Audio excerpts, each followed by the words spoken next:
भारतीय नागरिकों के लिए और विदेशी नागरिकों के लिए जो भारतीय संविधान में स्वतंत्रताएं प्रदान की गई हैं, जो मूल अधिकार प्रदान किए गए हैं उनकी बात, जिसमें हमने 19 से लेकर और 22 तक पढ़ना था, जिसमें से हमने अनुच्छेद 19 को पढ़ा। अब हम बात करते हैं अनुच्छेद 20। अनुच्छेद 20 कहता है कि किसी भी व्यक्ति को उस समय तक अपराधी नहीं माना जाएगा जिस समय उसने अपराध किया है उस समय प्रचलित कानून का उसने उल्लंघन ना किया गया हो। अर्थात कि जिस समय व्यक्ति द्वारा कोई अपराध किया जाता है, यदि उस समय कोई कानून पारित है, यदि उसका वह उल्लंघन नहीं करता है तो व्यक्ति के लिए अपराधी घोषित नहीं किया जा सकता। तो इसमें हम लिखेंगे जब तक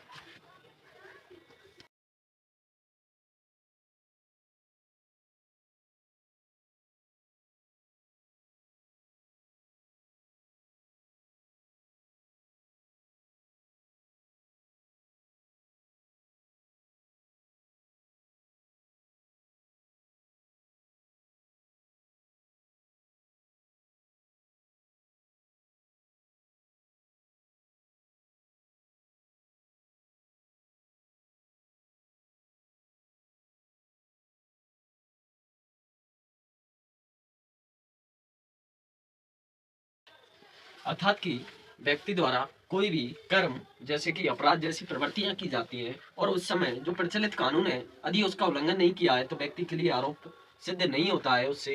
यदि व्यक्ति उस समय प्रचलित कानून का उल्लंघन करता है तो उसे अपराधी घोषित किया जाएगा। साथ ही साथ अनुच्छेद 20 में बताया गया है कि व्यक्ति के लिए स्वयं के विरुद्ध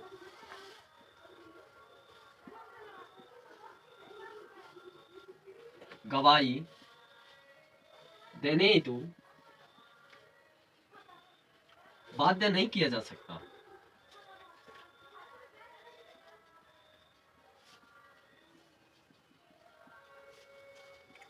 मान लो आपने कोई अपराध किया है और उसका कोई चश्मित गवाह नहीं है, अर्थात कि उसका कोई गवाह नहीं है, तो उस समय पुलिस आपके लिए या आपके ऊपर ये दबाव नहीं डाल सकती कि आप इसे एक्सेप्ट करो कोर्ट में जाके कि हाँ मैंने कत्ल किया है। इस बारे में सॉरी, पुलिस इस हेतु आपके लिए बाध्य नहीं कर सकती कि आपके विरुद्ध आप ही गवाही दो। साथ ही साथ अनुच्छेद 20 कहता है कि एक अपराध हेतु हेतु दोहरी क्षति नहीं होगी। मान लो किसी व्यक्ति ने 4 व्यक्तियों का खून कर दिया तो उसके लिए अलग अलग व्यक्तियों के खून के जुर्म में अलग अलग सजाएं नहीं होंगी, बल्कि एक ही सजा सुनाई जाएगी उनके लिए, वो होगी खून की सजा। अर्थात कि खून का जो अपराध होता है उसका जो कानून है उसका उल्लंघन किया है उसने और खून किया है, तो 4 खून किए हैं उसने मान लो, तो उसके लिए एक ही सजा होगी, वो होगी खून के अपराध में जो सजा मिलती है वही सजा उसे मिलेगी। हम बात करें कि व्यक्ति के लिए स्वयं के विरुद्ध गवाही नहीं देने हेतु बाध्य नहीं किया जा सकता, लेकिन एक मामला ऐसा होता है जिसमें स्वयं के विरुद्ध गवाही देने हेतु बाध्य किया जा सकता है, वो मामला है कर संबंधी मामला। अर्थात कि जो इनकम टैक्स वाले होते हैं वो आपके लिए बाध्य कर सकते हैं यदि आपके पास कुछ ऐसी संपत्ति पाई जाती है जिसके द्वारा आपने कर को बचाया है या कर गवर्नमेंट को नहीं चुकाया है और आपके पास अनावश्यक या गैर कानूनी संपत्ति आपके पास पाई जाती है, तो आपके लिए ये नियम लागू नहीं होता है कि आपके विरुद्ध स्वयं के लिए गवाही देने हेतु बाध्य नहीं किया जा सकता। उसमें इस कंडीशन में आपके लिए बाध्य किया जा सकता है। अब हम बात करें अनुच्छेद 21 के बारे में।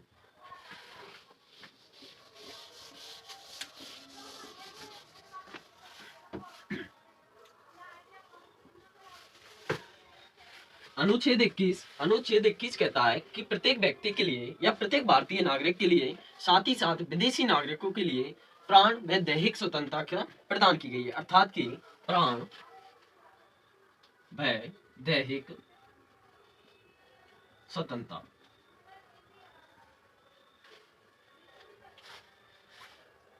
IAS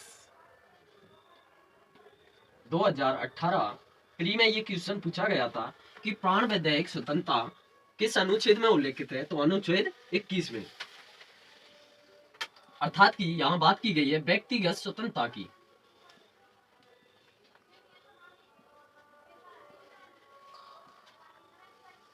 अर्थात कि प्रत्येक व्यक्ति के लिए व्यक्तिगत स्वतंत्रता अनुच्छेद 21 के द्वारा प्रदान की गई है।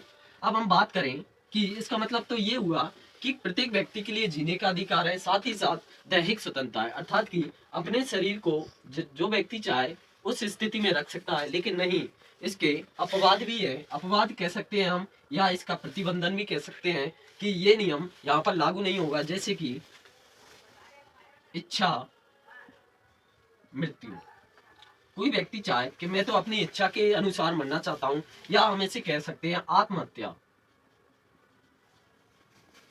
तो व्यक्ति आत्महत्या करने का अधिकार और इच्छा मृत्यु का अधिकार भारतीय संविधान में नहीं दिया गया है। अर्थात कि अनुच्छेद 21 में केवल इतना बताया गया है कि प्राण व दैहिक स्वतंत्रता होगी, ना कि इच्छा मृत्यु या आत्महत्या जैसी वस्तुएं या अंग प्रदर्शन। जैसे कि हम कहें कि मुझे तो दैहिक स्वतंत्रता प्राप्त है, अर्थात कि मैं अपने शरीर को जैसे चाहूं वैसे रखूं या प्रदर्शन करूं या उसका किसी भी प्रकार से, तो इस प्रकार की भारतीय संविधान में नहीं प्रतिबंधित किया गया है कि कोई भी व्यक्ति अपने अंग प्रदर्शन द्वारा किसी भी प्रकार का कृत्य नहीं कर सकता, अर्थात कि अपने गुप्तांग या अपने अंगों को प्रदर्शित करके। तो आत्महत्या अंग प्रदर्शन नशीली वस्तु का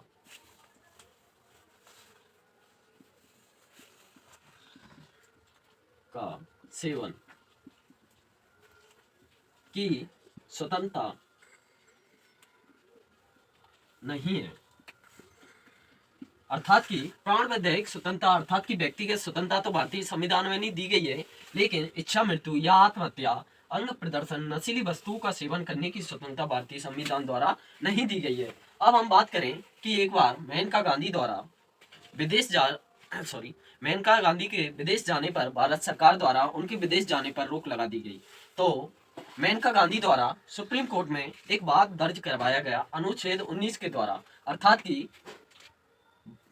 भ्रमण की स्वतंत्रता के तहत उसने अनुच्छेद 19 के तहत भ्रमण की स्वतंत्रता के अनुसार एक बात दर्ज करवाया 1978 में। मेनका गांधी ने सुप्रीम कोर्ट में एक बात दर्ज करवाया जिसे मेनका गांधी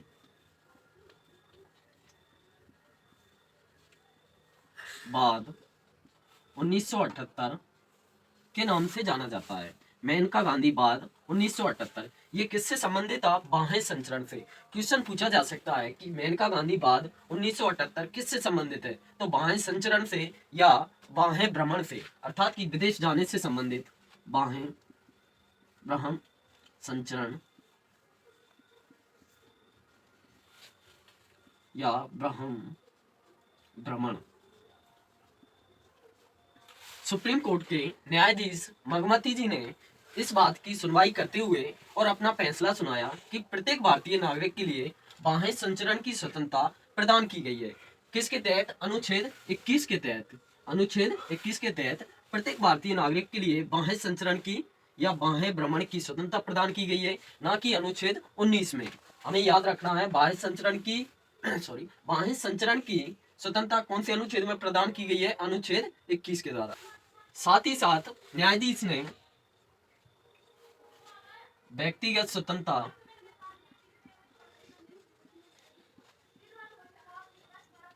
शिक्षा, चिकित्सा, स्वच्छ जल,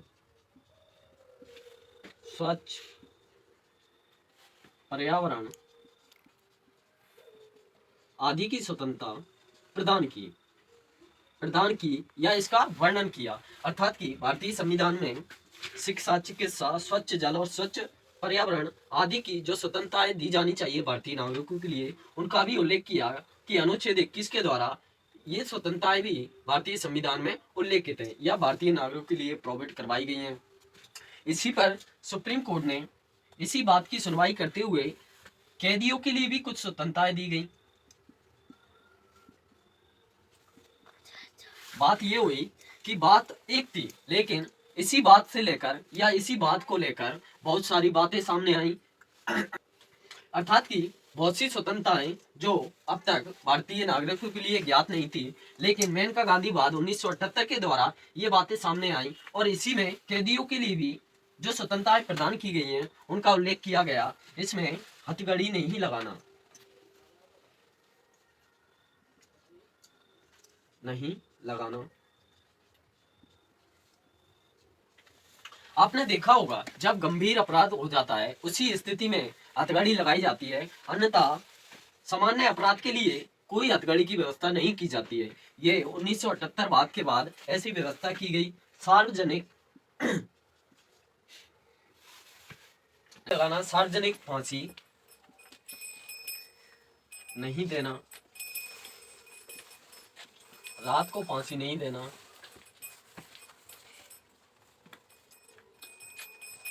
मत अधिकार,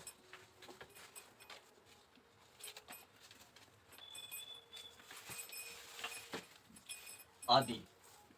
अर्थात कि पूर्व में 1978 से पूर्व में ये व्यवस्थाएं नहीं थी, लेकिन मेनका गांधी बात के बाद ये बातें सामने आई कि हथकड़ी नहीं लगाना, सार्वजनिक फांसी नहीं देना और रात को फांसी नहीं देना।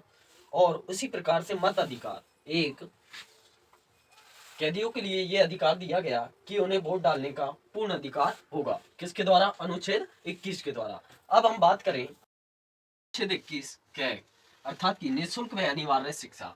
कई बार पूछ लिया जाता है, सीधा सीधा क्वेश्चन आता है कि निःशुल्क व अनिवार्य शिक्षा की व्यवस्था संविधान के मूल अधिकारों में कौन से अनुच्छेद में की गई है? तो अनुच्छेद 21 के में, अनुच्छेद 21 के में हमें विशेषकर याद रखना है ऐसे पॉइंट ऑफ व्यू को, क्योंकि ऐसे क्वेश्चन अधिकांश पूछे जाते हैं, जैसे कि निःशुल्क शिक्षा, अनिवार्य शिक्षा और सूचना का मूल अधिकार। इस प्रकार के क्वेश्चन अधिकांश पूछ लिए जाते हैं। अब हम बात करें कि सर्वप्रथम ब्रिटिश काल में 1910 में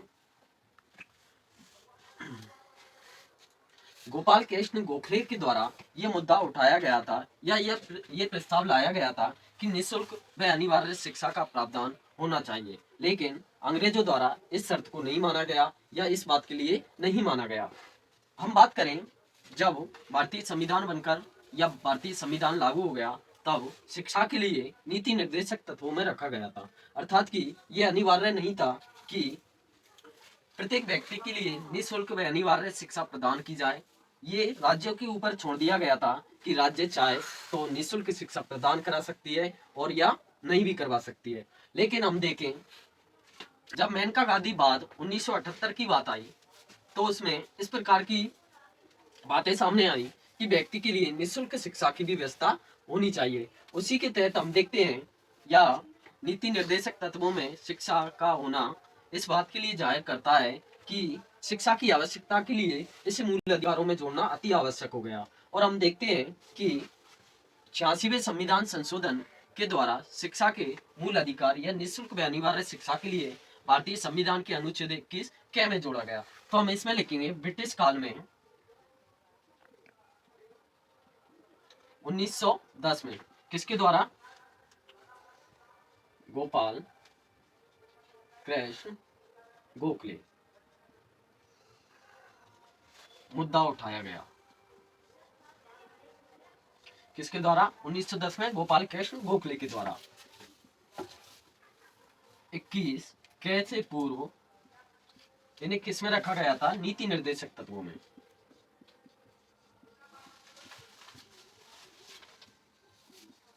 लेकिन शिक्षा की अनिवार्यता को महसूस करते हुए इसे संविधान के अनुच्छेद 21 के में जोड़ा गया। कौन से संविधान संशोधन द्वारा? 86वां संविधान संशोधन 2003 के द्वारा, 2002 के द्वारा। 86वें संविधान संशोधन 2002 के द्वारा इसे अनुच्छेद 21 के में मूल अधिकारों में या मूल अधिकारों में इसे जोड़ा गया। हम बात करें कि 2005 में इसका प्रारूप तैयार किया गया। 2009 में इसे बाल शिक्षा संरक्षण अधिनियम के रूप में मान्य किया गया। 1 अप्रैल 2010 में शिक्षा के निःशुल्क व अनिवार्य शिक्षा के जो अधिनियम बनाया गया, बाल शिक्षा संरक्षण अधिनियम, उसके लिए लागू कर दिया गया। तो इससे क्वेश्चन बनने के बहुत सारे चांस होते हैं कि 86वें संविधान संशोधन के द्वारा किसे मूल अधिकारों में जोड़ा गया, तो शिक्षा के मूल अधिकार के लिए। वही बात की जाए कि बाल शिक्षा संरक्षण अधिनियम पूर्ण रूप से कब लागू हुआ, तो 1 अप्रैल 2010 को। इस प्रकार से हमारा निःशुल्क व अनिवार्य शिक्षा का मूल अधिकार